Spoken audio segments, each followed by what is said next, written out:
Matt Kluskowski. Well, I got a very cool tip for you today on creating rounded edges inside of maybe a web interface or really any type of a frame that you might want to create. And this actually works really well. So it's an old trick, but it still works great today. Now what we're going to do here is we're actually going to use the channels palette. So let's go over to the channels palette. Just open up a blank document. It can be any size that you want your image to be. And again, totally blank. Go into your channels palette here, and what we're going to do is add a brand new channel at the bottom. Just click that little icon there, and it creates what's called an alpha channel. And now what you do is take your rectangular marquee tool, and I'm just going to make one large rectangle here, and I'm going to fill that rectangle with white. And then I'm going to take my rectangular marquee again, and I'm going to make a rectangle on the left side over here. And if I hold down the shift key, see how my selection tool has a little plus icon next to it. So I'll make one more rectangle here, and then I'll make another one here. So that little plus icon allows me to add to the selection there. Alright, so now once I get those in place, I'm going to fill those with black.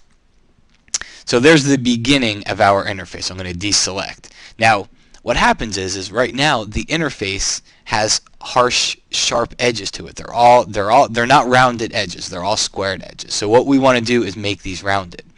So we're going to go to the filter menu, and we're basically going to blur the heck out of this interface here. So what you want to do is blur it to the point. You don't want to go to that point. That's going to be overkill. You don't want to go too low though. So you want to find a point where you can start to see some of the roundness start to appear inside of those edges. And I think 5 pixels works pretty good for this example. So I'm going to hit OK. And then the trick that we use is we go into the levels adjustment. So I'm going to go to Image, down to Adjustments, over to Levels.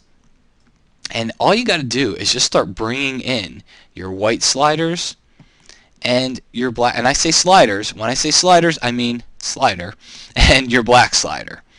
And look at what happens. See that? See what happens there? Check out my edges. See how they start to become rounded? So what the levels is doing is it's getting rid of all those gray areas, and now it's just leaving me with the rounded edges that I had from that blur. So look at that. Works pretty good. Let's look at the preview. That's before and that's after. So now we get some nice rounded edges, and at this point it's an alpha channel. So if I control click on it or command click on the Mac, if I load this as a selection, also click that little load selection button at the bottom there. And then I go back over to my layers palette. Now I can create a blank layer and just go ahead and fill this with any color. And now I have it over on a layer here, and I can do anything I want with it. So it's an way old trick. I mean, I can't even. It's probably one of the first tricks that I learned in Photoshop, probably 8 to 10 years ago. But it's still very applicable today because you can start to create some really cool interfaces with it.